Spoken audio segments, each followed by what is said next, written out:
Hi guys, welcome to Eduglow. അപ്പോൾ നമ്മളിന്ന് NEET 2026 കൗൺസിലിങ്ങിന് കുറച്ച് മേജർ 3 ചേഞ്ചസ് വന്നിട്ടുണ്ട്. അതെന്തൊക്കെയെന്നാണ് നോക്കാൻ പോകുന്നത്. 2025 കമ്പയർ ചെയ്യുമ്പോൾ 3 ചേഞ്ചസ് വന്നിട്ടുണ്ട്. അപ്പോൾ നിങ്ങളെല്ലാവരും നീറ്റ് 2026 കൗൺസിലിങ്ങിന് വെയിറ്റ് ചെയ്തിരിക്കുന്നവരാണെങ്കിൽ നിങ്ങൾക്ക് അതിന് വേണ്ട ഡോക്യുമെൻറ്റ്സ് ഏതൊക്കെ വേണമെന്നൊക്കെ നോക്കണമെങ്കിൽ നമ്മളുടെ ചാനലിൽ ഓൾറെഡി ഒരു വീഡിയോ അപ്ലോഡ് ചെയ്തിട്ടുണ്ട്. അത് പോയി കാണാവുന്നതാണ്. അതിൽ നിങ്ങൾക്ക് കറക്റ്റ് MCCയുടെ അണ്ടറിലും CEയുടെ അണ്ടറിലും ഏതൊക്കെ ഡോക്യുമെൻറ്റ്സ് വേണമെന്ന് കറക്റ്റായിട്ട് പറഞ്ഞിട്ടുണ്ട്. അപ്പോൾ നമ്മളിപ്പോൾ നോക്കുന്നത് വാട്ട് ആർ ദ 3 ചേഞ്ചസ് ആണ്. അപ്പോൾ അതിൽ ഫസ്റ്റ് ഒന്ന് കാണാൻ പോകുന്നത് change 1, no physical reporting for upgradation.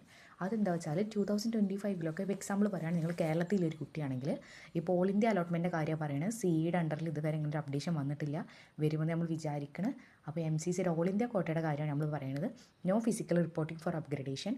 അതിൽ പറയുകയാണെങ്കിൽ ഇപ്പോൾ നിങ്ങളൊരു കേരളത്തിൽ പഠിക്കുന്ന ഒരു കുട്ടിക്ക് തമിഴ്നാട് സീറ്റ് കിട്ടി. ഫസ്റ്റ് അലോട്ട്മെൻറ്റിൽ നിങ്ങൾക്ക് തമിഴ്നാട് മെഡിക്കൽ കോളേജിൽ സീറ്റ് കിട്ടി.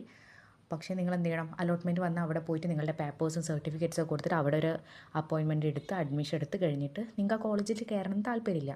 അപ്പോൾ സെക്കൻഡ് അലോട്ട്മെൻറ്റിന് വെയിറ്റ് ചെയ്യും. അപ്പോൾ സെക്കൻഡ് അലോട്ട്മെൻറ്റ് നിങ്ങൾക്ക് വേറെ കോളേജ് കിട്ടുമ്പോൾ വീണ്ടും ആ തമിഴ്നാട്ടിലെ കോളേജിൽ പോയിട്ട് നിങ്ങളുടെ പേപ്പേഴ്സും കാര്യങ്ങളൊക്കെ തിരിച്ച് വാങ്ങി വന്ന് വീണ്ടും ഇവിടെ കൊടുക്കുന്നത് ഭയങ്കര ബുദ്ധിമുട്ടായിട്ടുള്ള സംഭവമാണ്. നമ്മളൊരു കേരളത്തിൻ്റെ ഉള്ളിൽ ഇപ്പോൾ വയനാട്, തൃശ്ശൂർ അങ്ങനെ പോകാൻ തന്നെ അത്യാവശ്യം ഡിസ്റ്റൻസ് ഉണ്ട്. അപ്പോൾ ഓൾ ഇന്ത്യ എന്ന് പറയുമ്പോൾ ഇന്ത്യയിൽ പല സ്റ്റേറ്റ്, പിന്നെ ഒരു എക്സാമ്പിളാണ് തമിഴ്നാട് പറഞ്ഞത്. അതിന് വേണ്ടി നിങ്ങൾക്ക് ആന്ധ്രയിലാണ് കിട്ടണമെങ്കിൽ ഫസ്റ്റ് അലോട്ട്മെൻറ്റിൽ നിങ്ങൾ ആന്ധ്രയിൽ പോകണം. അപ്പോൾ അതൊക്കെ ബുദ്ധിമുട്ടായിട്ടുള്ള കാര്യങ്ങളാണ്. അതുകൊണ്ട് ഫിസിക്കൽ റിപ്പോർട്ടിങ് ഇപ്പോൾ ക്യാൻസൽ ചെയ്ത് ഇപ്പോൾ അതൊക്കെ നിങ്ങൾക്ക് ഓൺലൈൻ ത്രൂ ചെയ്യാൻ പറ്റും. അപ്പോൾ ഇതിന് നല്ലൊരു അപ്ഡേഷൻ ഇനി കിട്ടാൻ പോകുന്നില്ല. അപ്പോൾ നമ്മുടെ CEയുടെ അണ്ടറിൽ ഇതുവരെ അങ്ങനെ വന്നിട്ടില്ല. MCCയുടെ അണ്ടറിൽ വന്ന അപ്ഡേഷനാണിത്. ഫസ്റ്റത്തെ updation no physical reporting for upgradation. അപ്പോൾ എല്ലാം നിങ്ങൾക്ക് ഓൺലൈൻ ത്രൂ ചെയ്യാവുന്നതാണ്. അടുത്ത ചേഞ്ച് നമ്പർ 2 എന്താ വെച്ചാൽ ഓൺലൈൻ റിസിഗ്നേഷൻ. ഇപ്പോൾ തന്നെ നിങ്ങൾക്ക് സെക്കൻഡ് അലോട്ട്മെൻറ്റിൽ ഇപ്പോൾ കേരളത്തിൽ കിട്ടി വിചാരിക്കും. അപ്പോൾ തമിഴ്നാട്ടിൽ നിന്ന് നിങ്ങൾക്ക് അത് പേപ്പേഴ്സ് ഇതൊക്കെ ആയിട്ട് നിങ്ങൾക്ക് റിസൈൻ ചെയ്യണം. അതൊക്കെ ഞാൻ പറഞ്ഞു. ഫസ്റ്റ് നിങ്ങൾക്ക് എങ്ങനെയാണെന്ന് വെച്ചാൽ കോളേജിൽ പോയിട്ട് എല്ലാ പേപ്പേഴ്സും വാങ്ങി അവിടെ റിസൈൻ ചെയ്ത് എന്ന് പറഞ്ഞിട്ട് വേണം തിരിച്ചു വരാൻ.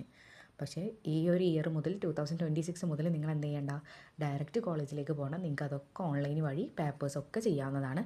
അപ്പോൾ ഓൺലൈൻ റെസിഗ്നേഷൻ നിങ്ങൾക്ക് വളരെ ഈസി ആയിട്ട് ചെയ്യാൻ പറ്റും. ഓക്കെ, ചേഞ്ച് 3 എന്ന് പറയുന്നത് NRI ഡോക്യുമെൻ്റ് അപ്ലോഡാണ്. ഇപ്പോൾ മുന്നേ 2025 NRIക്ക് വേണ്ടി അപ്ലൈ ചെയ്ത കുട്ടികൾക്കറിയാം ഭയങ്കര ബുദ്ധിമുട്ടായിട്ടൊരു പ്രോസസ്സാണ്. കാരണം അത് കുറേ മെയിൽ അയച്ച് ലാസ്റ്റ് അവരത് അക്സെപ്റ്റ് ചെയ്യുമോ റിജക്റ്റ് ചെയ്യുമോ എന്നും കൂടി നമുക്കറിയാൻ പറ്റില്ല. അതറിയണമെങ്കിൽ തന്നെ കൗൺസിലിംഗ് അല്ലെങ്കിൽ ചോയ്സ് ഫില്ലിങ്ങിൻ്റെ ടൈമിൽ നിങ്ങളുടെ അപ്ലിക്കേഷനിൽ NRI എന്ന് വന്നാൽ നിങ്ങൾക്ക് മനസ്സിലാക്കുന്നത് അപ്രൂവ് ആക്കിക്കണ്, അല്ലെങ്കിൽ അവിടെ ഒന്നും വന്നില്ല നിങ്ങൾക്ക് മനസ്സിലാക്കുന്നത് റിജക്റ്റ് ആക്കിക്കണം. കാരണം അത്രയും നമ്മളിതിന് പിന്നാലെ നടന്നിട്ട് നമുക്കിത് കിട്ടിയോ കിട്ടിയില്ലേ എന്ന് അറിയാൻ കൂടി ഒരു അവസരം ഉണ്ടായിരുന്നില്ല. പക്ഷേ ഇപ്രാവശ്യം മുതൽ ഓൺലൈൻ ത്രൂ തന്നെയാണ് മെയിലൊക്കെ അയക്കണം. പക്ഷേ ഓൺലൈൻ ത്രൂ അയച്ച് നമുക്കൊരു വേറൊരു അഡ്വാൻറ്റേജ് എന്താ വെച്ചാൽ റിജക്റ്റ് ആയോ അപ്രൂവ് ആയോ എന്ന് നമുക്ക് അറിയാൻ പറ്റും. അതിന് വലിയൊരു അഡ്വാൻറ്റേജ് കിട്ടാറില്ല. കാരണം NRI കുറേ കുട്ടികൾ NRIക്ക് വേണ്ടി വെയിറ്റ് ചെയ്തിരിക്കുന്നവരുണ്ട്. നമ്മൾ കുറേ പേപ്പേഴ്സൊക്കെ റെഡിയാക്കി ലാസ്റ്റ് NRI കിട്ടിയില്ല എന്ന് ആ ഒരു ടൈമിൽ ലാസ്റ്റ് ടൈമിലാണ് നമ്മൾ മനസ്സിലാക്കുക. പിന്നെ നമുക്കൊന്നും ചെയ്യാൻ പറ്റില്ല. അതുകൊണ്ട് തന്നെ ഈ ഇയർ ഓൺലൈൻ ത്രൂ ആയതുകൊണ്ട് തന്നെ നിങ്ങൾക്ക് റിജക്റ്റ് ആയോ അപ്രൂവ് ആയോ എന്ന് അറിയാൻ പറ്റും. ഇതാണ് മേജർ 3 ചേഞ്ചസ്. പിന്നെ ചേഞ്ച് 4 പറയണം മോർ ട്രാൻസ്പാരൻസി. ഓൾറെഡി MCC ഭയങ്കര ട്രാൻസ്പാരൻ്റ് ആയിട്ടാണ് വർക്കുകളൊക്കെ ചെയ്യുന്നത്.